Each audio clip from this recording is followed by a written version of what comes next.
ரொம்ப வருஷம் கழிச்சு என்ன நான் ஒரு பேக்கராக பார்க்குறதுல ரொம்ப ரொம்ப happy and I really missed that moment. Last time பார்த்தீங்களா நிறைய ஆர்டர்ஸ் எடுத்துக்கிட்டே இருப்பேன், டைமே பத்தாது. பட் இப்பயுமே டைம் பத்தலை, அதாவது ஆர்டர்ஸ் எடுக்கிறதுக்கு. பிகாஸ் நம்ம குர்தீஸ், இந்த மசாலா சாய், நம்மளோட ஸ்பைசஸில் ஃபோக்கஸ் பண்ணுறதுனால கேக்கு ஆர்டர்ஸ் எடுக்க எனக்கு கண்டிப்பாக டைம் கிடையாது. பட் இருந்தாலும் ஃபேமிலி மெம்பர்ஸ், கிட்ஸ்லாம் அடிக்கடி சாப்பிட்டு பழகியிருக்காங்கல்ல, அவங்களுக்கு அந்த டேஸ்ட் எப்பவுமே நாக்கில் இருக்கிறதுனால என்கிட்ட நிறைய தடவை கேட்டுக்கிட்டே இருந்தாங்க செஞ்சு கொடுக்க சொல்லி. இன்றைக்கி சண்டே நான் டிசைட் பண்ணிட்டேன், அவங்க கேட்ட மாதிரி இன்றைக்கி ஒரு கேக் செஞ்சு கொடுத்துடலான்ட்டுன்னு.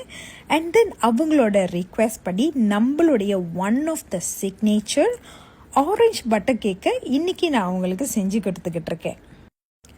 ஒரு சின்ன ரிக்வெஸ்ட், தயவு செய்து யாரும் ரெசிபியை ஷேர் பண்ணுங்கன்னு சொல்லிடாதீங்க. ஏன்னா இது என்னோட பிஸ்னஸ். நான் லேர்ன் பண்ணுற டைம்லேயுமே நமக்கு பேசிக்கான ஒரு ரெசிபி தான் கொடுத்துருப்பாங்க. பட் நீங்கள் அடிக்கடி செய்கிறீங்கன்னு சொன்னாக்கா நீங்களே சொந்தமாக சிலதை ஆட் பண்ணுவீங்க. ஸோ அப்போ பார்க்குறப்போ உங்களுக்கு அதோட டேஸ்ட்டு பெட்டராக தெரிகிறப்ப நீங்கள் அதுவே மெயின்டைன் பண்ணுவீங்க. ஸோ அப்படி தான் நம்ம நிறைய தடவை செஞ்சு ஒரு சில டைமில் ஃபெயில் கூட ஆகியிருக்கேன். அதுக்கப்புறம் வந்தது தான் நம்மளுடைய இந்த சிக்னேச்சர் பட்டர் கேக். வீட்டில் கேட்டது என்னவோ வெறும் பிளெயினான கேக்கு செஞ்சால் மட்டும் போதும், க்ரீம்லாம் எதுவும் வேணாம். ரொம்ப நாளாச்சு கேக்கு சாப்பிட்டு. ஸோ சாப்பிட்றதுக்கு கேக்கு இருந்தால் மட்டும் போதும்னு தான் சொல்லியிருந்தாங்க. செய்யணும்னு முடிவு பண்ணிட்டோம். அதுக்கப்புறம் நல்லாவே செஞ்சு கொடுத்துடலாமேன்னு சொல்லிட்டு, எப்பவுமே பார்த்தீங்கன்னா ஆரஞ்ச் பட்டர் கேக்குக்கு அந்த க்ரீம் சீஸ் ரொம்ப சூப்பராக இருக்கும். ஸோ அதனால அதுவுமே சேர்த்து நான் அவங்களுக்கு மேலே வச்சு கொடுத்தேன். ரொம்ப வேணான்னு சொன்னதுனால அங்கங்கே கொஞ்சம். ஸோ இது அந்த ஸ்லைஸில் நம்ம ப்ரிப்பேர் பண்ணிட்டோம்.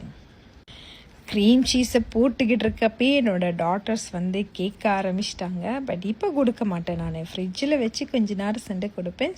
சூப்பராக இருக்கும் சாப்பிட்றதுக்கு. உங்களுக்கும் பிடிச்சிருந்துச்சுன்னா மறக்காமல் ஒரு லைக்கை தட்டி விட்டுட்டு போங்க. Thank you, bye bye.